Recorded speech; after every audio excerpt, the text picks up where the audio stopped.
Welcome to the Happiness Contribution Show with me, your happy host, Rosaria Cirillo. On the show, we talk about the various roles happiness plays in our individual lives and in business, and about the benefits that being happy brings. And we share knowledge and practices about what contributes to our happiness. Join me and my guests on this happiness journey together, and get involved by visiting our website at happinesscontribution.com.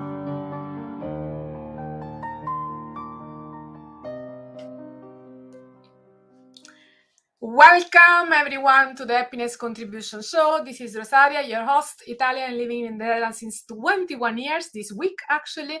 And I'm a certified customer experience trainer and professional, and also a happiness certified trainer, speaker, advisor, and corporate trainer on all things customer experience and science of happiness. And I'm also the author of Yellow Factor, a book which talks about 9 ways that companies can contribute to happiness for customers, employees, and society overall. And in the Happiness Contribution Show, we share knowledge and practices about what contributes to our happiness and how we can contribute to our happiness, our own happiness and others' happiness, both as individuals and as business leaders. And in today's episode, I have the pleasure of interviewing Shay Klomp Bueters, functional medicine consultant, founder of Contagiously Healthy. Welcome, Shay. Thank you. Thanks so much, Rosaria. It's a pleasure to be here, and I'm honored to have been invited. So thank you. Welcome. So Shay graduated from the University of Montana with a Bachelor in Science and Health, of Science in Health and Human Performances, with a focus on exercise science and corporate wellness. And after over 10 years in corporate business, she decided to go back to her root in health and wellness and graduated as a functional medicine. And she will tell more us all in the details. And now what she does, she shares her knowledge both with big corporations and individual clients to educate, inspire, and empower them to move step by step into a place of sustainable wellness and vitality. And as always, I like to share just a few words about also how do I connect with Shay. And we go back years, like so long that it was like trying to figure when exactly. But we have shared the Amsterdam business networks, and we have shared red dinners with common friends. And ultimately, in 2020, we also started to work together as Shay was actually my consultant, my health consultant, as I was coming out of a very tough period in 2018, 2019 with very high stress, ADHD, and so on. So I really addressed with her and improving my nutrition, all those issues. But now, without any further ado, I'm passing on the voice to Shay. So welcome again, and let's start with the question, who is Shay? Both as a human being and as an individual in business. Tell us. Thank you so much, Rosaria. Who am I? I mean, I'm a mother of a gorgeous 10-year-old little boy, almost 11. A wife. I married a Dutch man, hence the crazy last name. As you can probably hear, I'm American. That's living abroad, so also kind of an expat, similar to you. And I've been living here not 21 years, but gosh, I think I'm on 18. So also quite a long time. And I love all things related to health, obviously, with what I do with my profession, but I also love to dance and be outside and be in nature and just really, connect with people and be active as much as possible. So, yeah. Cool. And our first question is always, what is your definition of happiness? I love that. Yeah, I think happiness is, I kind of equate it to freedom, because I think when you're free, you allow yourself the ability to be happy, right? There's no constraints. So, and freedom in being able to kind of speak your voice and be confident in that, freedom in choosing, how you fuel your body and being confident in that, choosing freedom in what you do and how you create to live your best life. So I think freedom for me, I think that all, that's kind of the basis and foundation of how happiness resonates for me. And what does then contributes to that freedom for you? So I always say, and then let me bring it up. So if we imagine that we have those 9 factors of happiness, what of those factors contributes the most for you inward, so towards you, to your freedom and your happiness? Where do you focus the most on?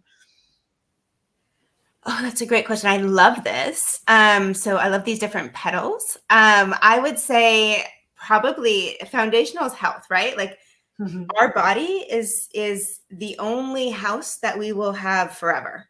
And if that is not feeling optimal, then it makes it really hard to feel healthy and happy, right? So we need to feel really good in our body. So I think that's probably obviously one that really jumps out. And I think the other one, which I am continually working on, and having a young child helps, but play. Just creating space for joy. We call it in functional medicine, we call it vitamin J or vitamin F. Oh, so I love that.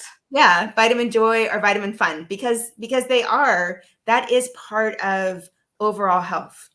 And if you are missing those, then they're, we're not fulfilling everything that we should be fulfilling as far as what's needed for us to function optimally. So, yeah. I love that you mentioned that, because in a lot of those conversations, I always ask these questions, and actually play always comes down as the one where people score also the lowest, and it's the one where they have to work the most. So it's I think you are one of the first that says that you are already doing it, rather than being like, oh, this is the one where I have the lowest and I need to do more. So in fact, if I ask you, where do you think you may need to work more, because maybe you're not working enough on it yet and it's still important? Is there any of those one where you say, oh, this one I'm really missing and it's actually important to my happiness? Yeah, I think probably simplicity.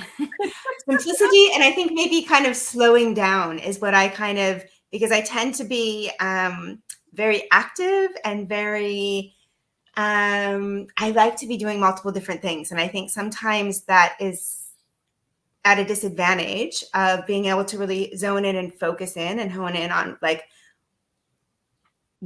just relaxing. I think that's another area, right, where we've kind of lost the gift of being able to truly relax, because we have mobile phones, we have, these things that are constantly keeping us busy. And so we want to make sure that we're not focusing on those, but when we have a conversation, that we're really engaging. So just, I think simplifying life in general. Yeah. I think for me, that's one. I love that you mentioned that, because I really experienced it. That was for me the first thing in June. I was for an entire month in Nepal. And the first challenge I had was, in fact, to slow down. The first 2 days, that was such a thing. I'm like, what was I thinking that I could do here for a month? I'm like, but then after the first couple of days, when indeed I learned to slow down, then it was possible to fully relax into that. And what about your petal outwards? So is there also, how do you contribute to other people's happiness? Do you recognize one that it's more important here for you and that you contribute the most to? That's a good one. I'm gonna keep it simple. I mean, I think there's a lot that resonate, but I think sometimes just a simple smile is super powerful, right? And just connecting with others. And I think maybe that's kind of the, I don't know, American side of me. I remember actually a girlfriend and I biking, we used to mountain bike when I was in high school all around the city I lived in. And so we'd make it a competition to kind of smile at people or say hi and see what kind of reactions we would get, and it'd be fun just to see. I think that's such a powerful way to contribute. And especially in big cities, when people are kind of really focused and honed in on walking and doing and getting stuff down, I think those simple gestures can go a long way. Absolutely. And it's funny also that you mentioned smile as the first one, where I would expect more health, since you have made of health your entire life and career. So can you share us, you found it Contagiously Healthy. Can you share with us a bit more about your journey? How did you move from corporate to Contagiously Healthy, and why? Yeah, for sure. I mean, health is obviously foundational, but I think sometimes it's the simple things that can be really powerful as well. But for how I transitioned from corporate to Contagiously Healthy is kind of my own health journey. This is kind of what happens with a lot of us who are in the functional medicine realm. I would say is that I dealt with my own issues with infertility. And in doing that, I went the medicinal route for 4 years, to the point that I gained weight, had acne, my eyebrows turned orange. Like I just mentally, physically, emotionally no longer felt myself. And at a certain point, I just kind of stepped back and I was like, okay. And I'm always researching. So I was constantly researching. And even with my IVF doctor, I was taking in new research. And she's like, where do you find this stuff? Like every time you come in, you come with something new. And at a certain point, I found that gluten and processed sugars can cause inflammation. So much inflammation, the last thing your body's thinking of doing is conceiving a baby. So I thought, okay, let's do this. So this was January 2011. And at that time, gluten-free and like sugar-free was not so common. So it took me a few months to research, and I was not the biggest, like my husband was actually more the cook in our family. So I really had to kind of get a handle on what this was going to look like. And so I prepared, and then March 1st, I was like, okay, I'm in. I'm going to give it 1 month. I'm going to see what happens. And within 3 days, I felt like a massive transition. And it doesn't mean that that's necessarily going to happen for everyone, but I will say usually within the first couple of weeks of changing your diet, you should feel some adjustments. But for me, my digestion became regular. I never had, I mean, maybe it's too much information, but I never had regular digestion. So I was like, wow, okay. And then that means like having a bowel movement daily, that was like a new concept. And I had energy, brain fog that I didn't even realize I had lifted. My eyebrows gratefully turned back to the regular color, no longer orange. The acne went away. I lost weight, like just so many things that happened. But it felt so good that I kept it going. And actually 8 months later, we had done another IVF in the fall in September that year, and it didn't take. And I had actually researched to do a new procedure in Belgium called IVM, in vitro maturization. They didn't offer it in the Netherlands at the time.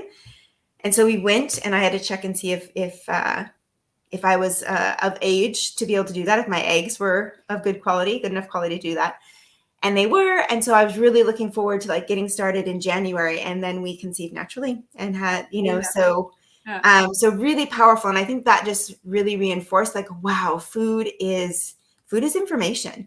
Food is powerful, right? Like really huge. And I will say I was also like stressed with my job. And I also started learning about EFT and breathing and meditation, and, so started looking at stress reduction. So, I mean, it was a kind of a combination effect, it was really powerful in that respect. So yeah, then I ended up going back to school for nutrition and then back to school for functional medicine.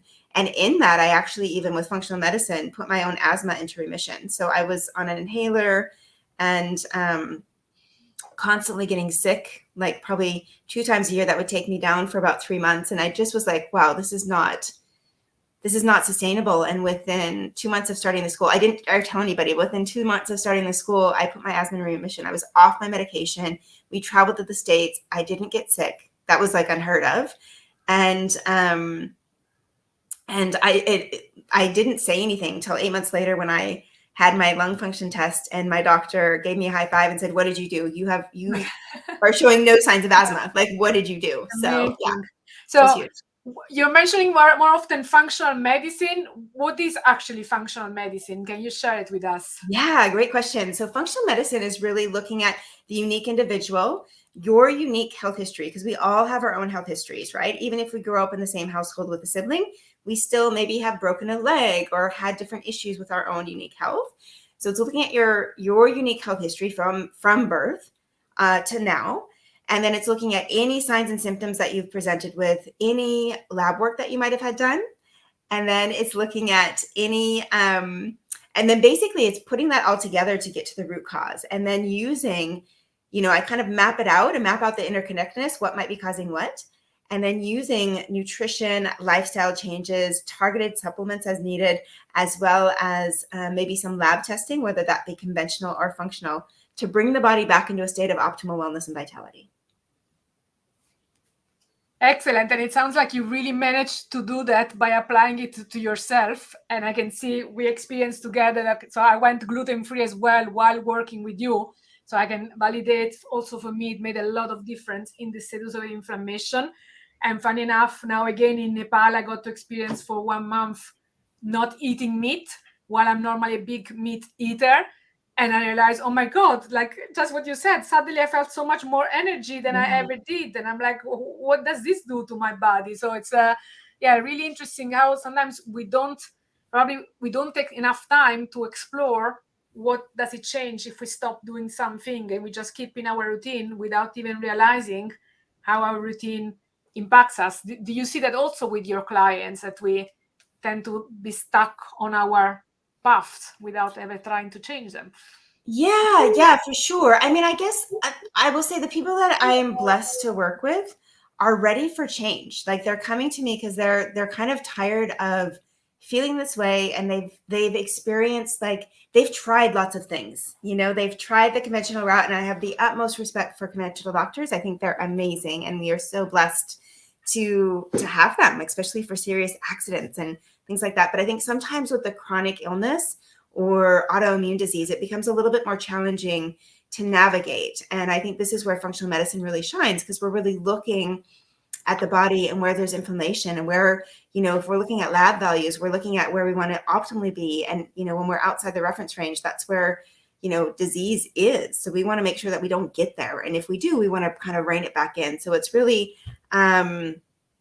it's really looking again at the whole unique individual and how we can optimize their health, and people need to be motivated to do it, because it's not a quick fix. It's not a one and done. So I think, the people that are coming are motivated, and they're ready, and they're looking for something new, just like you said, to kind of get out of their kind of habitual, but they just don't know what to do. They've like read a ton of things online maybe, and they've been trying lots of different things, but nothing's just really stuck or helped them. So what do you, because so you say the people come to you when they have already kind of made that choice to change. What do you think gets in the way of even arriving to that point and to just choose for a more healthy lifestyle? Because I mean, it seems like a no-brainer, like we all should want to be more healthy, and we all kind of know, or should know, that what we eat defines who we are and how we feel. So what gets in the way of actually understanding that and then taking the action to change it, you think? I think that's the $1 million question, and I don't know that I have an answer to that. But I love the question. But I mean, just from my experience, I think it takes something like kind of, I don't know, not catastrophic, but something where people are like just really fed up and feeling like crap. Or they're like, there has to be something else, And so I think it takes something like, if we're feeling so, if we're feeling okay, it doesn't trigger us to make a change. It's normally just when we're really scared about our health, we're really scared, I mean, I will say, I think when you become a parent, you start to be a lot more conscious of like, wow, I want to be here for as long as possible, right? That's motivation in and of itself. And when you're not feeling good, and when you start to see your health deteriorate, then you're like, okay, no, I'm done. Like, I'm ready to make a change, and I need to find something that's going to help me. Yeah, it goes back to what you mentioned with the infertility. It really seems like we need that trigger to go, oh, I have infertility, oh, I have asthma. Or sometimes what I feel like I also with menstruation cycle, we just accept that it's painful and we're going to have headaches and that we're going to be sick for 2 days. We kind of assume that that's what it belongs to it, without sometimes even assuming it could be different. I mean, again, now I'm noticing with changing the diet and not having meat, I had no painful and no headaches, menstruation cycles. And it's like, but I would not know unless I happened to try it, because I was in a country and in an academy where they did not eat meat. But otherwise, you just accept that that's what it belongs to. So it's well, I think that's so true. That's a great point, because I mean, there's so many people, like for me, again, I'm being very transparent and very vulnerable here, but like, I didn't realize it wasn't normal, like, to not have a bowel movement every day. Like, I just thought every 3 days is all right. And I had no clue that, no, actually we should be having one, if not multiple bowel movements on a daily basis. That's how we are cleaning out our system, you know, and if we are not having that, then that's concerning. So like sometimes I speak at schools and even with young children, one of the things I say, and, you know, I mean, poop is kind of like this crazy word, right? But kind of the scoop on poop. What do we need to know about poop? We need to know that we need to be having that if you're not going on a daily basis, right? Like I wish I would have known that when I was a child, because that would have been like a red flag, like, hey, mom, I'm not doing that, mom or dad, you know, like to start looking into things already, because a lot of things, when I really look at clients' health, transpire in their childhood, right? Mm-hmm. And so kind of like if we can start to get to them earlier on, like also what they're eating, we kind of just assume like, you know, we can give them crap food as much as possible and they're going to be okay because, you know, their metabolism is fast and they're still growing and it just da-da-da. But actually, no, we're fueling their cells for later. And if we're fueling them with not so healthy foods, what is that going to end up for them down the road? Are we supporting their health down the road, or are we potentially causing them health challenges that they're going to have to navigate down the road, you know? So just, I think that elevated consciousness of what are we doing? And I also want to just preface, like I mentioned going gluten-free and you're like, yep, I went gluten-free. Not everyone has to be gluten-free. Not everyone has to be vegan. There's not a one size fits all, but I think I just want to highlight that because I think that some people tend to be like, oh gosh, like she's going to tell everyone to go gluten-free or this, or that's the only way. It's not the only way. I think there's multiple ways. And it's looking at, again, I think that's what functional medicine really shines, is we're looking at you as a unique individual and what are your needs and what can we start trying and playing around with. It's not a one and done type of thing. It's a little bit of exploration and kind of what we say is like peeling the layers of the onion that have built up over these years. That's also how we work, though. I'm thinking maybe the one thing though that probably is bad for everybody, I would say maybe it's sugar, right? Yes. Would you agree with that? Because I know you are also very involved in relationship to sugar. So can you tell us maybe something that we also might not know about sugar that we are supposed to know instead? Is there? Yeah. Okay. Well, I mean, I think sugar, oh man, it tastes good, right? Like it's really addictive.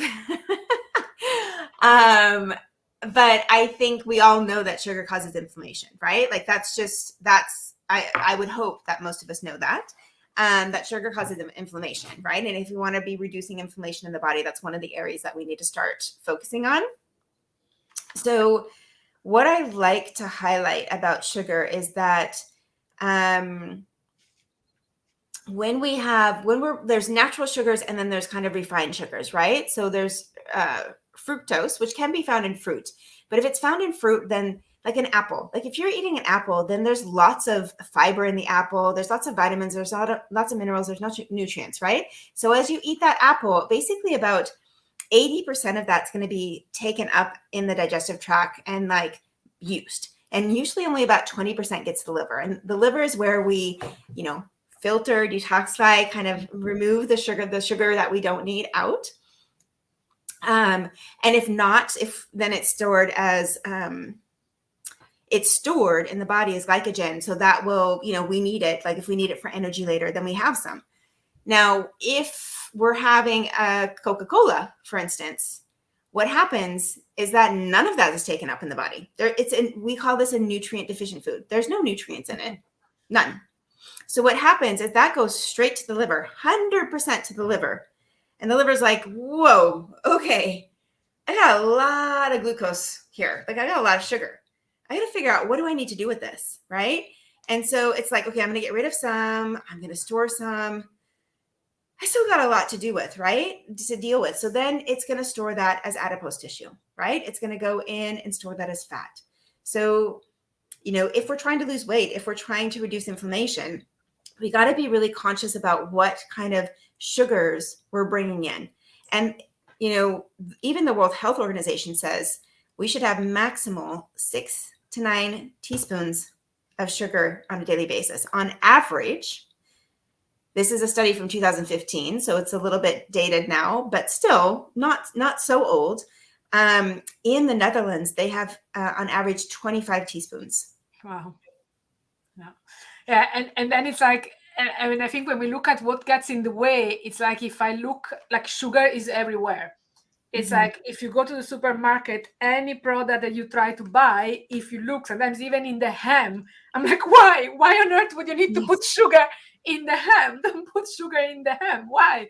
So there, for me, it's also where the link with businesses is very strong. And that's where, like, one thing that I evangelize all the time is that businesses have the power and the responsibility to contribute to our happiness. And that also starts with health.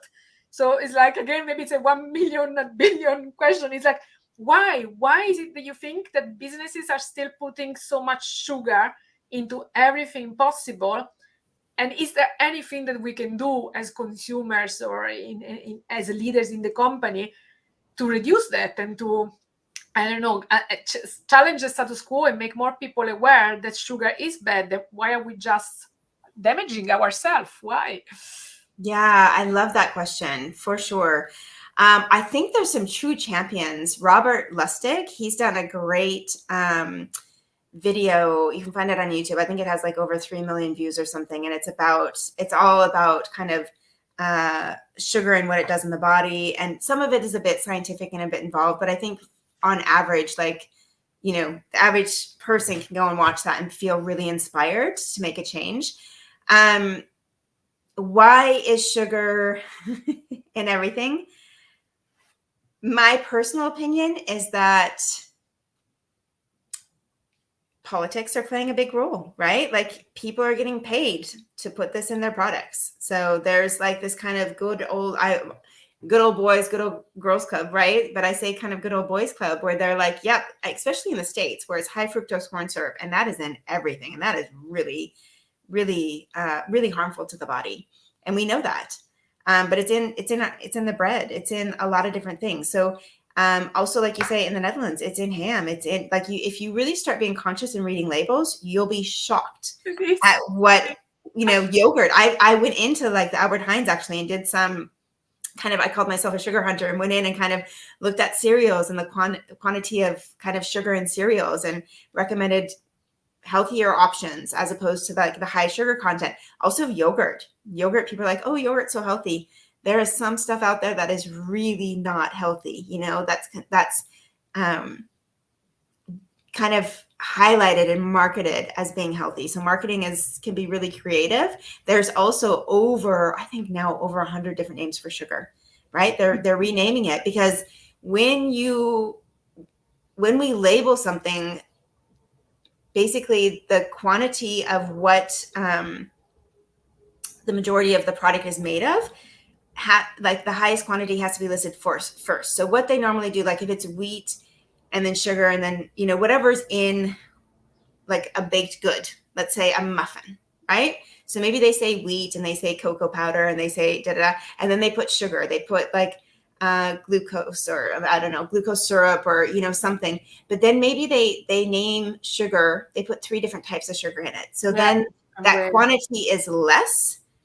You know, it doesn't have to be listed first, right? Because if it was listed first, then you're like, I don't think I'm going to take that. But you're like, no, it's primarily wheat, and wheat can be healthy. It has fiber, and you know, so you kind of, it's really deceptive, I will say. Mm-hmm. You've done a lot of researches on this. Are there any brands that you would say they are doing such a fantastic job in actually reducing, if not eliminating completely, the sugar in their products, that those one you can really rely on? And I'm like giving you the example for another product that for me, it's really like when I think of health, for my soaps and stuff, I try to use almost Villeda as much as possible, because I know Villeda will only use natural product and will not use parabens and SLS and all of the harmful substances in the soaps. What about food? Is there any brand that you reckon we can trust a bit more than the other? I mean, to keep it simple, anything that has no label. Right? So anything that like broccoli, you know, vegetables, fruits, like things that don't come with a label, you know, like that's going to be your best option. And anything from that, like as far as other brands, I don't know that there's anything that jumps out particular. I think there's some more kind of natural options that might be better that like still can be high in sugar. Like Dried fruit is very high in sugar, but that's probably a more natural sugar. Like there's, I'm going to forget her name. I met her and I worked with her for a little bit. She's lovely. She does these kind of raw, kind of nuts and pecan bars and strawberry bars, and you can buy them at Eco Plaza in the Netherlands. Okay. Lady fruitcake, and they are a bit high in sugar, but it's just if you're looking for something kind of sweet, it's all natural. Like again, there's nothing. She's not adding any unnatural sugars in there, so it's like dates, and so it is sweet. It can be like you probably don't want to eat a whole bar, but like if you save it and cut it into 3, it could be a nice little something with a cup of tea, to have a little treat. Like the gluten-free products, we both mentioned kind of being gluten-free. I wouldn't necessarily recommend because a lot of them are filled with crap. So just because it's gluten-free also doesn't mean like it's healthy. Oh yeah, for sure. I was really hoping that there would be a brand that is already doing something also on really, because yes, vegetables for sure. But I'm like, if I always try to balance also for happiness in business with profits. Like, so companies they still have to make profits. So it's like, but what I hear here is there is still a big opportunity for any company which wants to produce breakfast, cereals, anything still packaged, but to do it in a healthy way. So it doesn't sound like anybody has really grabbed that spot yet. No, I mean, it's really more than natural products. So like it's Greek yogurt, right? Like Greek yogurt is more high in protein and usually doesn't have any added sugars. So, just again, part of really committing to a healthy lifestyle is knowing what you're consuming and reading labels. And in the beginning, it can be overwhelming and it can be kind of like, oh my gosh, this is like really time consuming. But the return on investment is massive because once you start going in and knowing I can have this, that makes it a lot easier to grocery shop and figure out what's going to be really, again, food is information. Food is medicine. We don't put diesel in a car that takes unleaded and expect it to go and like run beautifully, right? But we do this with our bodies all the time. And then we start wondering because it doesn't happen overnight. Like we don't have car lights, that turn on and like buzz and say, oh, we have to check our engine. Oh, our gas is about ready to run out, right? We have this over time. It usually takes about 10 years before these sign and symptom lights start to really highlight and kind of debilitating signs and symptoms. Nice. So we have looked at what we can do more as individuals. We have also looked at what can we do for our customers, though we miss a brand that is really doing even more health for their customers. So what from the employee side, what can leaders and companies do to promote and support more sustainable wellness and vitality in their organizations? Ooh, I love this question. So yeah, I've given a couple talks recently at some corporations and it was so fascinating. Like I went in and they were having a meeting prior to my speaking opportunity. And I was talking about nutrition and stress reduction. And I walk in and what did they have? They had like Get Real bars. That was the healthiest thing that they had. Like Eat Real, I think, or their Get Real or something. Which again, they're kind of natural, but there's glucose, there's added sugars in there. So they're not, again, that's marketing. Eat Real, it's all natural. It's not. So again, reading labels is important. They had chips, they had sodas, they had water. They had nothing. I mean, that was it. Like I think they had some candy bars. And I was like, okay. So I kind of mentioned that in the beginning of the talk. I was like, it's really interesting. I came in and I noticed, and they're like, yeah, it's just a one-off. And I'm like, yeah, I'm not so sure, kind of joking. But I think part of it is as an employee asking. You need to ask because if you don't ask, they're not going to know your needs. They're not going to. And the more people that ask and say, hey, I was like, what if you all went and said, hey, can we have some chopped veggies with some hummus? Can we have some fruit? They didn't even have fruit. Like even just like a banana, apples, oranges, like easy things to have available for these meetings and these sessions. Also, I'm working with some corporate people that work in corporate and are traveling a lot and, going to meetings and they're like, yeah, what do I eat? And how do I navigate this? And again, I empower you. When I was in when I was traveling and I was doing events, I was gone for 4 days and doing these long events and traveling to, suss out the venues. And even then I would let them know ahead of time, I'm gluten-free and dairy-free. And then they would accommodate me. Even back in 2011 in the Netherlands, I remember going to a restaurant on Maastracht. It's not there anymore, but I called ahead of time and said, hey, I'm gluten-free and dairy-free. What can you offer? I've never had such delicious gluten-free bread. They made a special bread for me. So I think part of it is doing that. I think as an employer, I think is also accommodating these needs, accommodating these requests, like being open to change, and maybe like taking the initiative and saying and adding some healthier options and seeing what happens, like assessing like what is eaten more. Is there stuff left over there? Kind of seeing what's available. Because if you voicing our needs, right, it's healthier employees are going to give you better results. If they're not crashing after having a candy bar in the afternoon, but if they're continuing to going with a handful of nuts and some veggies and some fruit, right? And being creative with it. Like if you have a good chef or something, you can be really creative and make some fun things. And you're going to have better results, I think. You're going to have more committed employees. Are more energetic and they will be more productive and more creative. So I think we are running towards the last question, but I know you have a beautiful model of maximize, minimize, prioritize. So can you share also with our audience what are your top 3 tips in those 3 areas? And so I feel like optimal health is not complicated, and it consists of, just like you said, maximizing, minimizing, prioritizing. So this is something I really highlight. I think I highlight it every session with each of my clients, because I really want to make sure that that's something that is embedded, because sometimes health can seem overwhelming, especially when you don't feel good. It seems really overwhelming. I'm like, how am I ever going to feel better? So what do we need to maximize? I mean, there's just some simple things, we need to maximize what's going to make us feel vital and healthy. And that's oxygen, breathing. Mm-hmm. I mean, I think that's really one of the foundational things. Oxygen, water, good clean water, making sure that we're hydrated. And sometimes that's putting electrolytes in it.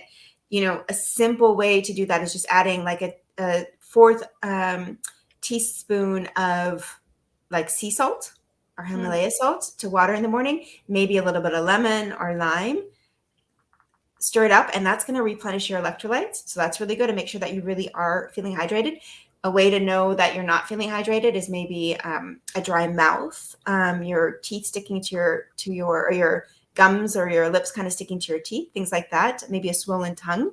So and then making sure that we're getting vitamins, minerals, nutrients, antioxidants, healthy proteins, healthy fats, right? Complex carbohydrates. All of this is really nutrient dense foods. Again, Michael Pollan says it best, if your grandma can't pronounce what ingredients are on the back of a package, do not get it. And if there's more than 5 ingredients, do not get it, right? So just kind of some simple things to kind of keep in mind as you start shopping and start shifting to a healthier lifestyle. And also, I really believe that who your health team is, right? Like, even if it's a doctor, it's a partner in your health. So making sure that feels good for you. And if not, then finding one that does. So any of your, whether it be an acupuncturist, a functional medicine practitioner, a nutritionist, whatever that is, like making sure that you're in a partnership, because that's really what it is. You know your body better than anybody else, and trusting that. Minimizing, it's really a few things. It's toxins, allergens, infections, stress. Stress in and of itself causes inflammation. We can drink green smoothies and have the most gorgeous, maybe ketogenic, vegan, whatever diet. But if we are high stress and chronic stress, we're going to have inflammation. That can raise our blood glucose levels in and of itself. Massive. And trauma. So it's really those 5 things that can cause that we want to minimize. And also negative thoughts, negative beliefs, like none of that is fueling us, right? So this is kind of your genre, right? Like really focusing on happiness and focusing on a positive outlook. And then prioritize. And prioritizing is, what do you need for you to heal? What are the things that are uniquely, like for me, putting on some good music and dancing oh, that just shifts my energy and shifts my mood. And that there's nothing better than that, you know? That's part of that play and fun and, you know, bringing that to life. I think getting good quality sleep is essential, right? Sleep is Yeah, healing. sleep. Sleep, rest, you know, like really resting and not being on the phone or not vegging out to Netflix, but like just stepping away and laying in a hammock, reading a book, looking at the sky, counting the clouds, like whatever that might be, like creating a space of true rest. Stretching, you know, it doesn't have to be like hardcore exercise, going for a walk in nature, hugging trees, if that's what your thing is, right? Whatever that is, grounding, walking barefoot. All of this stuff is really powerful. And so whatever, I kind of call it your stress buster toolbox, whatever, or backpack, like what's in there? What do you know uniquely helps you reduce stress? Because that's really important. Laughter, relationships, like, you know, just really enjoying life to the fullest. So yeah. Nice one, nice. So we are at the very last 3 questions. Okay. Another quick one. So which book changed your life? The Alchemist. Okay. I don't know if you've ever, I read it when I backpacked around Europe when I graduated from university, and that forever will be such a profound book in my life. I actually, anytime anybody's going through transition, I purchase it for them. Like if they're going through something hard or, you know, like unsure of what the next step is, that is a book that I buy for them because it's really talking about finding your passion and doing that, because that's what life is about, is, you know, and it took me a while to get to mine, but I feel so blessed and grateful for finding functional medicine. I feel like I found my long lost family. And I feel so blessed to partner with these amazing people that I am blessed to work with. So, and see them transition, you know, transform their health, right? So it's massive. Nice. Last show that you binged and loved. Oh, last show that I binged and loved. Okay, this is going to be a silly one. I will be honest, and maybe it's a guilty pleasure, but I used to work on cruise ships.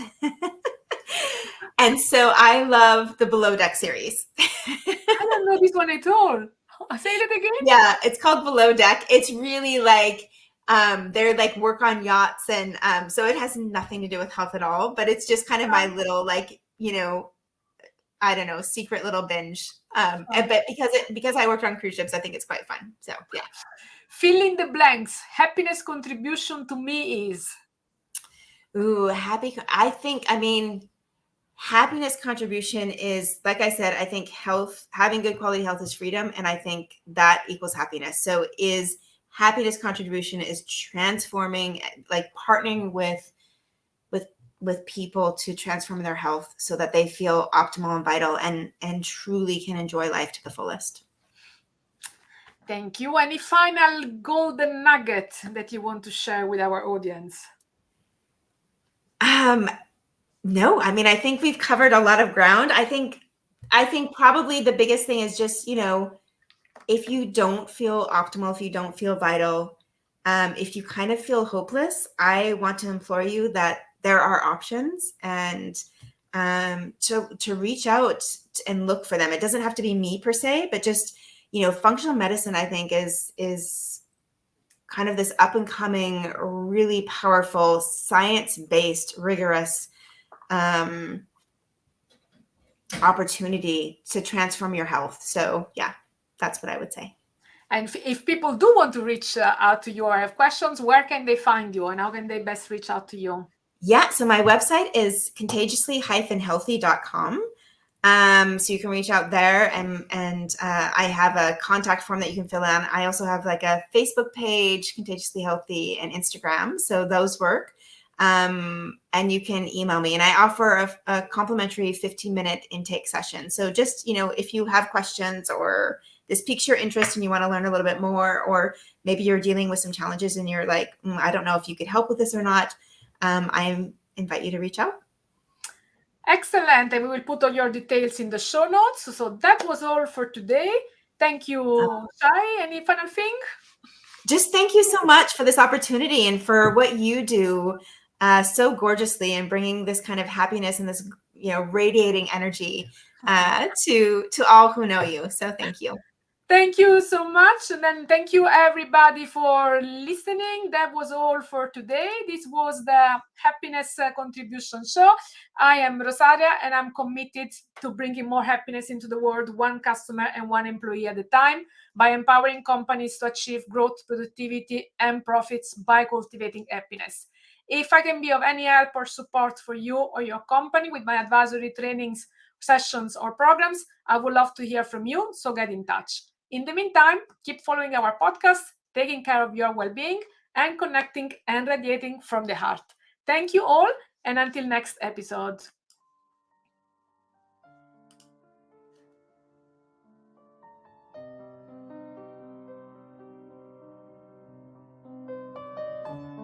This was the Happiness Contribution Show, available on YouTube as webcast and on your favorite channels as podcast. If you like the show, we would appreciate if you share it with one person that may benefit from it too. Subscribe to our channel and tune in for the next episode. You can find all the episodes and discover more happiness contribution tips on our website, happinesscontribution.com. That's all for today. Stay happy and healthy and nurture happiness contribution.